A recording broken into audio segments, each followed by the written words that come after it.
ঢাকার পুরনো ভবনগুলোতে নিরাপত্তার ঝুঁকি এখন সর্বোচ্চ পর্যায়ে পৌঁছেছে। পরিবেশ উপদেষ্টা সৈয়দা রিজওয়ানা হাসান জানিয়েছেন, রাজধানীর প্রায় 90% পুরনো ভবন নির্মিত হয়েছে সরকারি বিল্ডিং কোড না মেনে। সাম্প্রতিক ভূমিকম্পের প্রভাব স্পষ্টভাবে এই সতর্কবার্তারই পরিচয় দিয়েছে।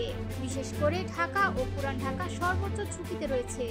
তিনি বলেন, গত 5 বছরে ভূমিকম্প যতবার অনুভূত হয়েছে, এত শক্তিশালী কম্পন আগে কখনো লক্ষ্য করা যায়নি। তাই এখনই প্রস্তুতি নেওয়া অত্যন্ত জরুরি। নতুন ভবনগুলোতে বিল্ডিং কোড মানা হলেও পুরনো ভবনগুলোর অধিকাংশ অনুমোদন ছাড়া নির্মিত। রাজুকের পরিসংখ্যানে দেখা গেছে, প্রায় 90% ভবনে ব্যত্যয় রয়েছে। এগুলোর জন্য প্রকৌশলগত সমাধান আনা এবং ঝুঁকি কমানোর কার্যকর ব্যবস্থা নেওয়া জরুরি।